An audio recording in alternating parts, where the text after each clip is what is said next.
Hello everyone, नमस्कार, आदाब। डल lake से ये ख़ास पेशकश सीधा एनडीटीवी के लिए और उनके दर्शकों के लिए। लेकिन ये जो पैनल है वो बहुत ही अहम है, क्योंकि अगर चुनाव हो या कोई भी स्टेट या यूनियन टेरिटरी की बात हो तो वहाँ के जो लोकल आर्टिस्ट्स हैं, जो सिंगर्स हैं, वो सही तौर पर डिपिक्ट करते हैं कि वहाँ का माहौल कैसा है। जी, और कश्मीर में जो मौसीकी है ये सिर्फ एक कल्चरल जो उसकी तर्जमानी नहीं करता है, मैनिफेस्टेशन, बल्कि यहाँ दर्द और कर्ब जो पिछले 30-35 साल या उससे पहले भी जो रहा है, जब लोगों को कोई ज़ुबान नहीं मिलती थी तो मौसीकी की ज़ुबान होती थी। और जब मौसीकी की बात हो तो फिर वहीद जिलानी की बात न हो जो हमारे साथ हैं, किंगपाल सिंह की बात न हो और असद जी। तो ये अपना जो मौसीकी में इनका जो फ़न में जो महारत हैं वो भी हम देखेंगे, लेकिन बात भी करेंगे। वहीद साहब जी, पहले तो आप कुछ बताएं कि दईखर करस तो कौन कश्मीरी होगा जिससे ये मालूम नहीं है। तो लोगों की दिल की धड़कनें भी इसके साथ हैं, लेकिन जब इलेक्शन हो तो क्योंकि कई चीज़ें हम इतने साल में एक्सप्रेस नहीं कर रहे तो मौसीकी के ज़रिए कर सकें। बिल्कुल, बहुत बहुत शुक्रिया मुझे इस शो पे बुलाने के लिए सबसे पहले।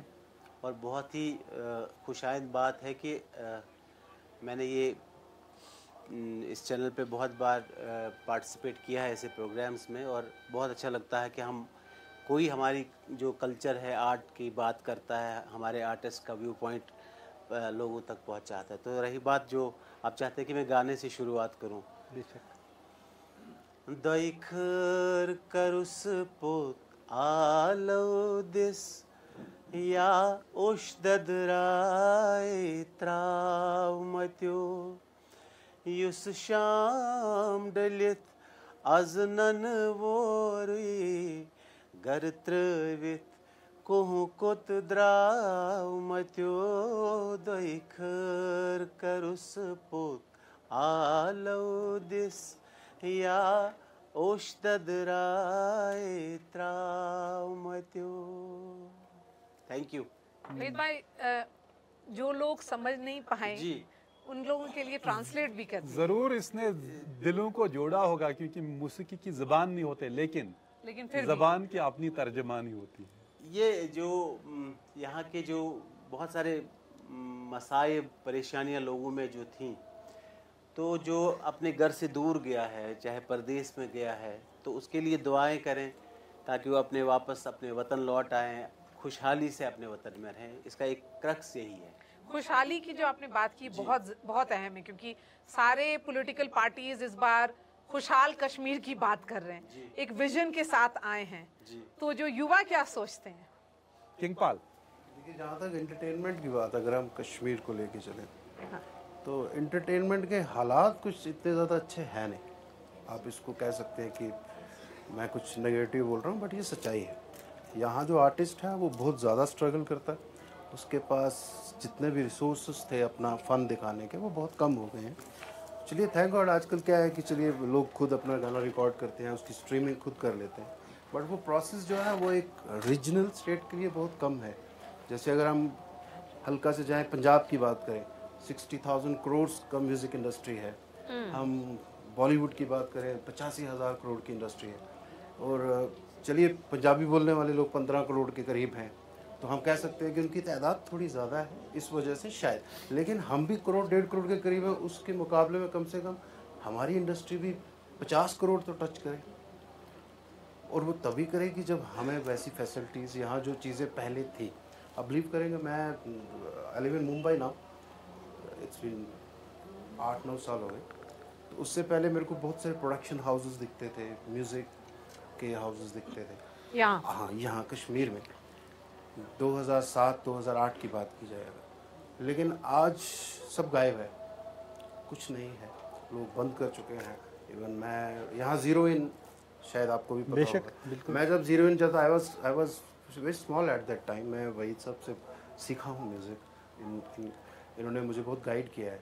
तो इनका भी स्टूडियो था वहाँ पे, बहुत सारे प्रोडक्शन हाउसेस तो जो म्यूज़िक के साथ ही डील करते। क्योंकि उनके पास रिसोर्सेस थे, टीवी था, रेडियो कश्मीर था, क्योंकि ये छोटी जगह है, हमारे पास इतने कॉरपोरेट इवेंट्स नहीं होते, और अगर यहाँ बाहर से होते भी हैं तो आर्टिस्ट बाहर से लाया जाता। तो इस वजह से यहाँ पे उस चीज़ को लेके आर्टिस्ट के हालात इतने अच्छे हैं नहीं। अगर पंजाबी आर्टिस्ट की बात करें, क्योंकि मैं पंजाब इसलिए बार बार बोलता हूँ क्योंकि मैं पंजाबी भी गाता हूँ, मैं हिंदी गाता हूँ और कश्मीरी भी गाया है मैंने। तो पंजाबी आर्टिस्ट की वर्थ जो है वो 500 करोड़ की है आज की डेट में। कुछ ऐसे भी आर्टिस्ट हैं 500 करोड़ रुपए की वर्थ है जो लीगली हमें शो हो रही है, मतलब जो अगर आप सर्च करेंगे आपको दिख जाएगी, ये सिर्फ जो दिख रहा है। तो म्यूजिक इंडस्ट्री को क्या चैलेंजेस हैं उस पर दोबारा हम आ जाएंगे, लेकिन आपने कहा कश्मीरी भी गाते हैं, पंजाबी भी और हिंदी भी, जरा इनका संगम हमें दिखाइए। नहीं बिल्कुल, मैं आपको एक गाना सुनाता हूँ, सब पंजाबी एंड कश्मीरी। और मैं कश्मीरी इसीलिए गाता हूँ कि मैं थोड़ा सा कुछ चीज़ों को प्रमोट कर सकूं, क्योंकि जब मैं कश्मीरी गाता हूं तो लोग नोटिस करते हैं कि बीइंग ए सिख जो पंजाबी गाता है या हिंदी गाता है वो कश्मीरी गा रहा है, तो थोड़ी सी मेहनत मेरी ज़्यादा होती है। ओके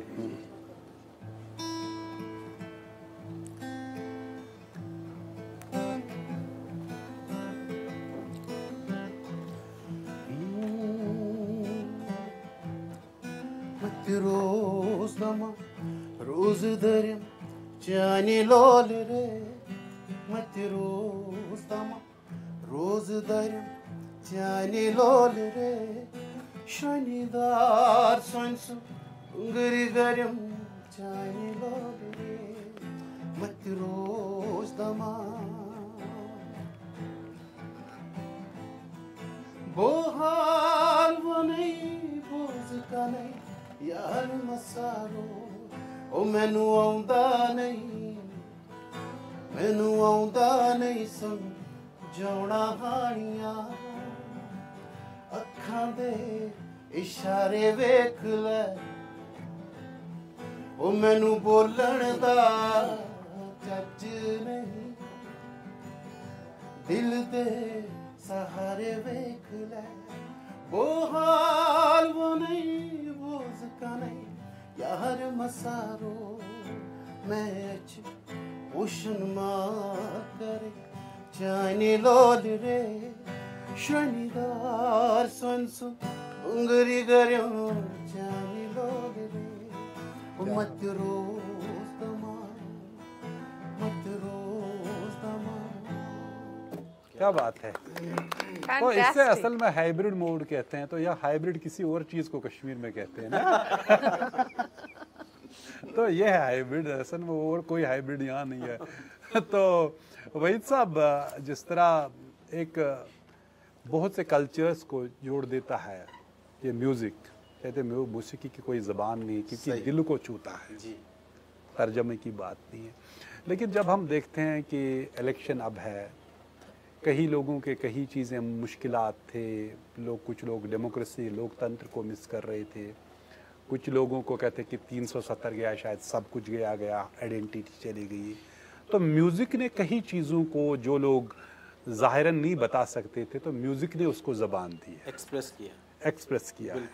तो क्या उसमें क्या सडन राइज दिखा है उसमें कुछ म्यूजिक में कुछ उसमें डिफरेंस आई है? नहीं, ये जो आम जो हालात गुजरते हैं लोगों पे, तो उसको एक्सप्रेस करना भी मुश्किल होता है कभी कभी आर्टिस्ट के लिए, लेकिन बहुत सारे आर्टिस्ट करते हैं जो इर्द गिर्द हालात होते हैं। लेकिन जो किंगपाल ने पहले बात बताई उसको थोड़ा मैं एलॉबरेट करूं। हम सब कल्चर की बात कर रहे थे, अभी इससे पहले भी शो में बात हो रही थी, कोई साहब कल्चर की बात कर रहे थे, कल्चरल आइडेंटिटी बचाने की बात कर रहे थे। लेकिन असल में किसी भी पॉलिटिकल पार्टी के मैनिफेस्टो में हमने अभी तक ये नहीं देखा कि कल्चर प्रायोरिटी है। They have nothing to do with culture. उनके सामने कल्चर जस्ट एक कॉन्सर्ट करें, किसी सिंगर या किसी आर्टिस्ट को लाएं, गाना गवाएं या यहाँ के ट्रेडिशनल आइटम्स 2-4 कराएं। कल्चर ये नहीं है। एक कल्चर में एक बहुत बड़ा एक काम जो है प्रिजर्वेशन का है, एक अच्छे तरीके से प्रिजर्वेशन का काम करना है। वो कॉन्सेप्ट, वो विजन किसी पॉलिटिकल पार्टी में जो चाहे पास्ट में हुकूमत में रही या प्रेजेंटली हमसे जो वादे कर रहे हैं, हमने अभी तक किसी के मैनिफेस्टो में ये नहीं देखा कि यहाँ के आर्टिस्ट और यहाँ के आर्ट के साथ हम क्या करेंगे। जबकि यहाँ का आर्टिस्ट बेशक तबाही के दहाने पे है, यहाँ का आर्ट तबाही के दहाने पे है, यहाँ का प्रमोशन ज़ीरो है, यहाँ का प्रिजर्वेशन ज़ीरो है, यहाँ के कल्चरल इंस्टीट्यूशन जो हैं वो एट प्रेजेंट डिफंक्ट है। ऑफिशियली आपको बहुत सारे फिगर्स मिलेंगे, बहुत सारा पैसा खर्चा और प्रोग्राम्स होते भी रहते हैं। पार्क्स में आप देखेंगे यंगस्टर्स बैंड लेके गाते हैं, लोग खुश हैं, हज़ारों की तादाद में लोग। लेकिन कल्चर, जब हम एक बड़े विजन की बात करते हैं, कल्चर बस इतना ही नहीं है, आप लोगों को एंगेज करने के लिए नहीं है। जो हमारे लेजेंडरी आर्टिस्ट है, जो फुल टाइम आर्टिस्ट हैं, जिन्होंने अपनी ज़िंदगियां इस आर्ट को दी हैं, जो 40 साल से 50 साल से इस आर्ट को कंट्रीब्यूट कर रहे हैं, वो इस वक्त उनके पास रोटी रोज़ी नहीं है।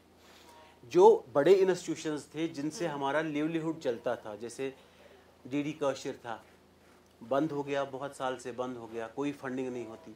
जो यहाँ के लोकल केंद्र है, टेलीविज़न है या रेडियो है, कोई फंडिंग नहीं हो रही है, यहाँ के आर्टिस्ट बिल्कुल बेकार है। उसी वजह से जो हमारा जो प्राइवेट सेटअप यहाँ एस्टेब्लिश किया था, हमने छोटी मोटी एक इंडस्ट्री बनाई थी यहाँ पे, स्टूडियोज़ थे, एडिटिंग स्टूडियोज़ थे, कैमराज लाए थे लोगों ने, टेक्नीशियंस, ट्रेन टेक्नीशियंस आए थे फील्ड में, वो सारा बंद हो गया। क्योंकि जब गवर्नमेंट से आपको कोई फंडिंग नहीं मिल रही, कॉर्पोरेट सेक्टर से कोई सपोर्ट नहीं मिल रहा, स्पॉन्सरशिप का कोई कल्चर नहीं है आपके पास, तो ऐसे लोग, पढ़े लिखे लोग, 2-2, 3-3 MA करके लोग हैं, गवर्नमेंट जॉब्स छोड़कर लोग इस फील्ड में आए थे, लेकिन है नहीं कुछ ऐसा नहीं। लेकिन फिगर्स जब आप लेंगे तो करोड़ रुपया खर्च किया होगा। लेकिन असद साहब, आपने बहुत ही शांति से सबकी बातें सुनी, आपको उम्मीद है कि आगे अच्छा होगा? आपकी बात कल्चर एंड पॉलिटिक्स, मैं इस पे बात करूंगा। We are the part and parcel of every game, whether it is politics, day-to-day life। एक आर्टिस्ट सब में घुस जाता है और सब इसका रोल हर जगह है। जब से इलेक्शन का बिगुल बजा, हमने गाने लिखे भी उनके लिए, गाए भी उनके लिए, कंपोज भी किए। जितने भी आजकल ये चल रहे हैं, भले ही वो लाइट ना हो, फोक ना हो, उसी लय में है। कुछ लिखे, कुछ लिखवाए गए, उन्हें वो सीडी करके दे दी, वो चलाते, अपना काम चलाते। लेकिन वही साहब की बात सही है, कहीं मैनिफेस्टो में नहीं है। हम उनसे भी दरख्वास्त करेंगे, भले ही आप भूल गए, अपने मैनिफेस्टो में हमारी बात आपने कहीं नहीं रखी, हमारे यंगस्टर्स के लिए कहीं नहीं बात रखी। हम उन्हें हाथ जोड़ के विनती कर रहे हैं, जब आपका असेंबली, जब इंशाल्लाह फिर से यहाँ सीएम होगा, असेंबली होगी, विल रिक्वेस्ट हिम, कम से कम हाउस में एक आर्टिस्ट, उसकी प्रेजेंटेशन एक अपर हाउस में होनी चाहिए। हमारी ये दरख्वास्त नहीं है। आप जब तक यूनियन टेरिटरी रहेगी तो वैसे मैं आपको बताऊं, कल्चर से लोगों की रिप्रेजेंटेशन होती थी अब, लेकिन बहुत साल से नहीं रही। हाँ, वो अलग बात है, किसी पार्टी ने नहीं दी, लेकिन वहाँ प्रोविजन है कल्चर से जो हैं लोग, उनको आर्ट से जो है वो वहाँ है। जिस तरह हर एक जो अपर हाउस में इस तरह की। दूसरी बात तो लेकिन वहीद साहब, मैं आपके पास अस्ता में आ जाऊँ, जो OTT है तो क्या उसने कोई, क्योंकि इंटरनेट पे सारा कुछ जो लोकल ट्रेडिशनल म्यूजिशियंस हैं, तो उसने क्या कोई असर डाला यहाँ भी? क्योंकि पहले क्या होता था कि हमें जो लोकल था हम ही सुनते थे, लेकिन अब तो है, वो कहते हैं ना, ग्लोबल विलेज में इंटरनेट का सारा है। नहीं, बहुत कुछ अच्छी चीज़ें भी हो गई OTT के थ्रू से। कुछ सीरीज़ यहाँ शूट हो गई, उसमें हमारे जो लोकल आर्टिस्ट, एक्टर्स हैं या टेक्नीशियंस हैं या जो भी घोड़े वाला है, गाड़ी वाला है, वो एंगेज हो गए।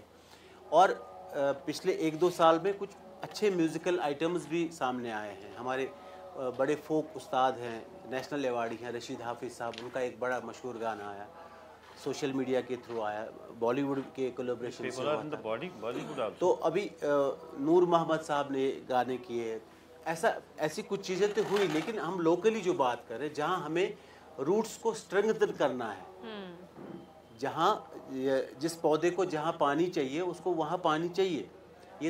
ये एडिशनल है। कहीं किसी बॉलीवुड स्टार ने आपको बुलाया, किसी म्यूज़िक कंपोज़र ने बुलाया, उसको आपकी आवाज़ अच्छी लगी, आपकी ट्यून अच्छी लगी, उसने कोलैबोरेट किया आपके साथ। लेकिन मैं कह रहा हूँ कि जो हमारे यूटी में जो अदारे हैं, इंस्टीट्यूशंस हैं, इनको मजबूत करना बहुत ज़रूरी है। लेकिन किंगपाल, जब आप अभी कह रहे थे ना, जो म्यूज़िक इंडस्ट्री जो है वो कहते हैं जवाल की तरफ है, ये क्या रीज़न है कि 2007 में आप कहते हैं हमारे पास इतने स्टूडियो थे, आज सब बंद पड़े हैं, रीज़न क्या है? इसका मेन रीज़न अगर मैं आपको बताऊं, हमारे पास एक ही अदारा था, वो है डीडी कश्मीर, जो प्रोग्राम्स प्रोड्यूस करता था, आउटसोर्स करता था, आर्टिस्ट एंगेज होते थे। उन्होंने बंद कर दिया क्योंकि हम एक छोटा शहर है। इट्स नॉट लाइक कि यहाँ की आबादी बहुत ज़्यादा है, और हमारी क्या है कि म्यूज़िक को लेके भी थोड़ी सी चीज़ें थोड़ी डिफरेंट हैं as if we compare it with the other states. तो अगर वो अदारा हमारा बंद हो गया, उसके साथ जितने भी आर्टिस्ट जुड़े थे, सबसे पहले उनका काम ख़त्म हो गया। आप खुद देख लीजिए कि यहाँ अभी वही साहब बोल रहे थे, इवेंट्स अदारा चल रहा है, लेकिन उसके जो फंडिंग है, कंटेंट जो है, हाँ, फंडिंग जो कंटेंट के लिए उनका जो ईयरली एनुअल फंड जो होता था, वो उसको ब्लॉक किया गया। They don't hire people. मैंने तो नहीं देखा, मैं डीडी देखता रहता हूँ, मैं नया कुछ नहीं देख रहा हूँ, जो आज से 10-15 साल पहले था। तो हमारा जो मेन जो सोर्स था एक आर्टिस्ट का, अगर वही बंद हो गया, चलिए अगर वो बंद भी हो गया, अगर आप एक बजट डिसाइड करके चलते हैं आर्टिस्ट के लिए कि हमको साल में 50 करोड़ या 60 करोड़ रुपया लोकल आर्टिस्ट पे खर्चना है, देखिए रिसोर्स बहुत निकल आते हैं। अभी हम ये इवेंट कर रहे हैं, आपने कोई रिसोर्स बनाया ना कि हाँ जी ऐसे हम एक इवेंट कर रहे हैं, आप आइए। तो ऐसे अगर एक बजट डिसाइड हो और लोकल आर्टिस्ट को इन्वॉल्व किया जाए, एंड यू डोंट बिलीव, यहाँ लोकल आर्टिस्ट की जो फीस है, मतलब मेरे को अब इतने बड़े चैनल पे कहते हुए थोड़ी सी एम्बैरेसमेंट भी हो रही है, वो इतनी कम है, वो इतनी कम है कि उसमें उसका गुजारा नहीं चल सकता। और आर्ट कोई ऐसी चीज़ तो है नहीं कि आज मैं गिटार बजा रहा हूँ, कल मैं टैक्सी चलाने लग जाऊंगा। मैंने गिटार बजाने के लिए 10 साल लगाए, तब जाके मैं उस पोजीशन में पहुंचा हूँ कि आज मुझे बैठ के कोई सुन रहा है। इतना टाइम देने के बाद मैं इसी चीज़ से कमाने की सोच रहा हूँ, तो वो चीज़ें है ही नहीं। तो असद साहब, अब हम इलेक्शन के बीच में हैं, तो जाहिर सी बात है कि लोग फैसला सुनाएंगे कि क्या उनको अच्छा लग रहा है, क्या बुरा है, किस तरह वो अपना मुस्तकबिल संवारना चाहते हैं, किसको वोट देना चाहते हैं। लेकिन जब हम आर्टिस्टों की बात करें, आर्टिस्टों के भी, जैसे आपने बताया कि किसी ने अपने मंशूर में आर्टिस्टों की अभी तक बात नहीं रखी, क्या होना चाहिए आपके हिसाब से जो आर्ट को बचाने या आर्ट को फ़रोग देने के लिए? पहले ये देखें कि प्रमोट क्या हो रहा है। If you are promoting the culture of Kashmir, हो क्या रहा है प्रमोट, इस पर भी नज़र होनी चाहिए। अच्छी चीज़ प्रमोट हो रही है, कहीं ऐसी चीज़ प्रमोट नहीं हो रही है जो कल के हमारी जो बच्चे हैं उनको समझने में बहुत देर लगेगी। हमारी शिनाख्त क्या है, शिनाख्त कल्चर के थ्रू ही मिलती है ना। अब अगर प्रमोशन हो रही है आर्ट की, हो क्या रही है, क्या ये सही मैनू में प्रमोशन हो रही है?